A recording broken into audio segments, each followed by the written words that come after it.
നാളെ രാവിലെ നിങ്ങൾ ഉറക്കമുണരുമ്പോൾ ലോകത്തെ ഇന്റർനെറ്റ് സംവിധാനങ്ങൾ ആകെ സ്തംഭിച്ചിരിക്കുന്നു എന്ന് കരുതുക. നിങ്ങളുടെ ഫോണിലെ ചാറ്റ് ജിപിടിയോ ജെമിനിയോ പ്രവർത്തിക്കുന്നില്ല. ലോകമെമ്പാടുമുള്ള ബാങ്കിംഗ് സംവിധാനങ്ങളും ആരോഗ്യ മേഖലയും എന്തിന് ട്രാഫിക് സിഗ്നലുകൾ വരെ നിയന്ത്രിക്കുന്ന ആർട്ടിഫിഷ്യൽ ഇന്റലിജൻസ് അഥവാ AI സിസ്റ്റങ്ങൾ പെട്ടെന്ന് ഓഫായി പോകുന്നു. ഒരു ഹാക്കർ കടന്നു കയറിയതോ അല്ലെങ്കിൽ വലിയൊരു കമ്പ്യൂട്ടർ വൈറസ് വന്നതോ അല്ല ഇതിന് കാരണം.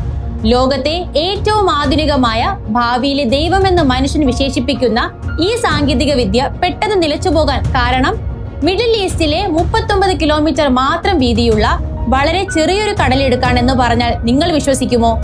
അതെ, ലോകത്തെ നിർമ്മിത ബുദ്ധിയുടെ ജീവശ്വാസം നിലനിൽക്കുന്നത് അമേരിക്കയിലെ സിലിക്കൺ വാലിയിലല്ല, മറിച്ച് ഇറാനും ഒമാനും ഇടയിലുള്ള ഹോർമുസ് കടലിടുക്ക് എന്ന ലോകത്തിലെ ഏറ്റവും അപകടം പിടിച്ച സമുദ്രപാതയിലാണ്. AI എന്ന ഈ അത്ഭുത സാങ്കേതിക വിദ്യയ്ക്ക് മുന്നിലുള്ള ഏറ്റവും വലിയ പ്രതിസന്ധി സോഫ്റ്റ്വെയറുകളല്ല, മറിച്ച് ഭൂമിയിലെ ഊർജവും പഴയകാലത്തെ രാഷ്ട്രീയ ശത്രുക്കളുമാണ്.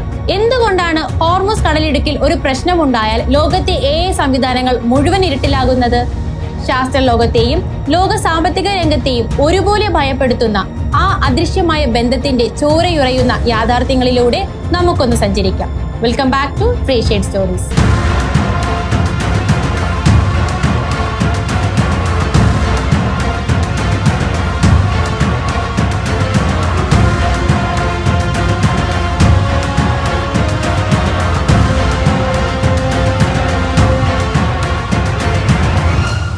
നമ്മളൊക്കെ വിചാരിക്കുന്നത് AI അഥവാ ആർട്ടിഫിഷ്യൽ ഇന്റലിജൻസ് എന്നത് മേഘങ്ങൾക്കിടയിൽ അഥവാ ക്ലൗഡിൽ ജീവിക്കുന്ന എന്തോ ഒരു മാന്ത്രിക സോഫ്റ്റ്വെയർ എന്നാണ്.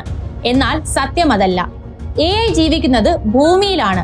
10,000 കിലോമീറ്ററുകൾ വിസ്തൃതിയുള്ള വലിയ എയർ കണ്ടീഷണറുകൾ വെച്ച് എപ്പോഴും തണുപ്പിച്ച് നിർത്തേണ്ട ഭീമാകാരമായ കെട്ടിടങ്ങൾക്കുള്ളിൽ അഥവാ ഡാറ്റാ സെന്ററുകൾക്കുള്ളിൽ. ഈ ഡാറ്റാ സെന്ററുകൾക്കുള്ളിൽ ലക്ഷക്കണക്കിന് NVIDIA GPU ചിപ്പുകൾ രാപ്പകലില്ലാതെ പ്രവർത്തിച്ചുകൊണ്ടാണ് നിങ്ങൾ ചോദിക്കുന്ന ചോദ്യങ്ങൾക്ക് AI ഉത്തരം കണ്ടെത്തുന്നത്. ഇവിടെയാണ് AI നേരിടുന്ന ഏറ്റവും വലിയ പ്രതിസന്ധി കിടക്കുന്നത്. ഊർജം അഥവാ ഇലക്ട്രിസിറ്റി. ഒരു സാധാരണ ഗൂഗിൾ സെർച്ച് ചെയ്യാൻ വേണ്ടതിനേക്കാൾ 10 ഇരട്ടിയിലധികം വൈദ്യുതിയാണ് ചാറ്റ് GPT പോലെയുള്ള ഒരു AI മോഡലിൽ ഒരു ചോദ്യം ചോദിക്കുമ്പോൾ ചിലവാകുന്നത്.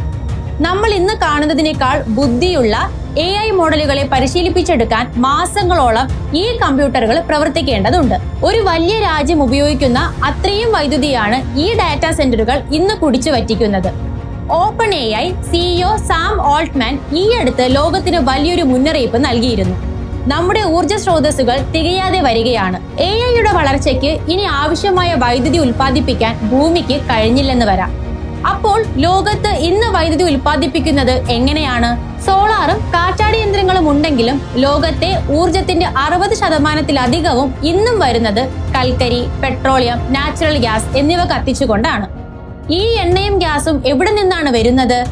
അവിടെയാണ് നമ്മൾ ആദ്യം പറഞ്ഞ ലോകത്തിന്റെ കഴുത്ത് എന്ന് വിശേഷിപ്പിക്കാവുന്ന ഹോർമുസ് കടലിടുക്കിന്റെ പ്രാധാന്യം മനസ്സിലാക്കേണ്ടത്. പേർഷ്യൻ ഉൾക്കടലിനെയും അറബിക്കടലിനെയും തമ്മിൽ ബന്ധിപ്പിക്കുന്ന ഒമാനും ഇറാനും ഇടയിലുള്ള വളരെ ഇടുങ്ങിയ ഒരു സമുദ്രപാതയാണ് ഹോർമുസ് കടലിടുക്ക്.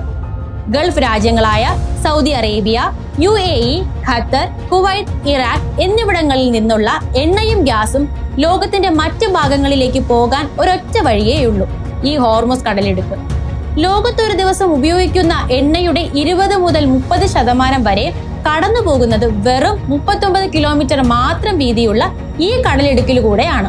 ലോകത്തെ മൊത്തം ദ്രവീകൃത പ്രകൃതിവാതകത്തിന്റെ 1/4 ഇതിലൂടെയാണ് പോകുന്നത്. അതായത് ലോകത്തിന്റെ ഊർജത്തിന്റെ ജീവനാഡിയാണ് ഹോർമുസ് കടലിടുക്ക്. ഇനി ചിന്തിക്കുക, 2026 ഏറ്റവും വലിയ ഭീഷണിയായ മിഡിൽ ഈസ്റ്റിലെ യുദ്ധങ്ങൾ അതിരുവിടുന്നു എന്ന് കരുതുക. ഇസ്രയേലും ഇറാനും തമ്മിലുള്ള ശത്രുത ഒരു പൂർണ്ണ യുദ്ധത്തിലേക്ക് നീങ്ങിയാൽ ഇറാൻ ആദ്യം ചെയ്യുന്ന ഒരു കാര്യമുണ്ട്. തങ്ങളുടെ സൈനിക ശേഷി ഉപയോഗിച്ച് മിസൈലുകളോ മൈനുകളോ ഉപയോഗിച്ച് അവർ ഹോർമുസ് കടലിടുക്ക് പൂർണ്ണമായും അടച്ചുപൂട്ടും. തങ്ങളെ ആക്രമിച്ചാൽ ലോകത്തിന് മുഴുവൻ എണ്ണ കിട്ടുന്ന വഴി ഞങ്ങൾ അടയ്ക്കുമെന്ന് ഇറാൻ ഇതിനോടകം പലതവണ ഭീഷണിപ്പെടുത്തിയിട്ടുള്ളതാണ്. ഹോർമുസ് കടലിടുക്ക് അടച്ചാൽ എന്ത് സംഭവിക്കും? ലോക ചരിത്രത്തിലെ തന്നെ ഏറ്റവും വലിയ ഊർജ പ്രതിസന്ധിയായിരിക്കും അത്. എണ്ണയുടെ വില ബാരലിന് $150 അല്ലെങ്കിൽ $200 മുകളിലേക്ക് കുതിച്ചുയരും. യൂറോപ്പിലും ഏഷ്യയിലും അമേരിക്കയിലുമൊക്കെ വൈദ്യുതി ഉൽപാദനം വലിയ പ്രതിസന്ധിയിലാകും. പെട്രോളും ഡീസലും കിട്ടാതാകും. ഗ്യാസ് ഇല്ലാതെ പവർ പ്ലാന്റുകൾ പണിമുടക്കും. ഇങ്ങനെയൊരു അടിയന്തര സാഹചര്യം വന്നാൽ രാജ്യങ്ങൾ എന്തു ചെയ്യും? അവർ തങ്ങളുടെ കയ്യിലുള്ള വളരെ കുറഞ്ഞ വൈദ്യുതി ജനങ്ങളുടെ അടിസ്ഥാന ആവശ്യങ്ങൾക്കും ആശുപത്രികൾക്കും ഗതാഗതത്തിനും മാത്രമായി ചുരുക്കും അഥവാ റേഷൻ ചെയ്യും. അവിടെയാണ് AI കമ്പനികളുടെ ശവക്കുഴി തോണ്ടപ്പെടുന്നത്. ഒരു നഗരത്തിന് ആവശ്യമായ മുഴുവൻ കറണ്ടും ഒറ്റയ്ക്ക് വലിച്ചെടുക്കുന്ന ആമസോണിന്റെയും ഗൂഗിളിന്റെയും മൈക്രോസോഫ്റ്റിന്റെയും ഭീമാകാരമായ ഡാറ്റാ സെന്ററുകൾക്ക് വൈദ്യുതി നൽകാൻ ഗവൺമെന്റുകൾ തയ്യാറാകില്ല. ആശുപത്രികളും വീടുകളും ഇരുട്ടിലാക്കി ഡാറ്റാ സെന്ററുകൾ പ്രവർത്തിപ്പിക്കാൻ ഒരു ഭരണകൂടവും അനുവദിക്കില്ല. അതോടെ കോടിക്കണക്കിന് ഡോളർ മുടക്കി പണിതുയർത്തിയ ലോകത്തെ മുഴുവൻ ഡാറ്റാ സെന്ററുകളും ഷട്ട് ഡൗൺ ചെയ്യാൻ കമ്പനികൾ നിർബന്ധിതരാകും. ChatGPTയുടെയും മറ്റ് AI മോഡലുകളുടെയും പ്രവർത്തനം പൂർണ്ണമായും നിലയ്ക്കും. AI ഉപയോഗിച്ച് പ്രവർത്തിക്കുന്ന ലോകത്തെ എല്ലാ ബിസിനസ്സുകളും ടെക്നോളജികളും നിശ്ചലമാകും. ഈ പ്രതിസന്ധി അവിടെ തീരുന്നില്ല.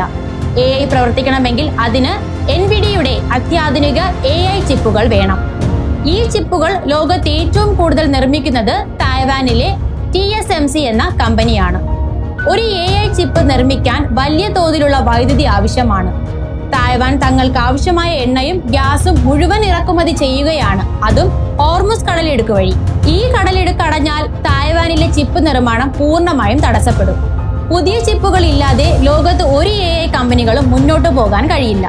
ചുരുക്കത്തിൽ ലോകത്തെ വിറപ്പിക്കുന്ന ആർട്ടിഫിഷ്യൽ ഇന്റലിജൻസ് എന്ന മഹാ അത്ഭുതം ഒരു തുള്ളി എണ്ണയില്ലാതെ ശ്വാസം മുട്ടി മരിക്കുന്ന കാഴ്ചയായിരിക്കും നമ്മൾ കാണുക.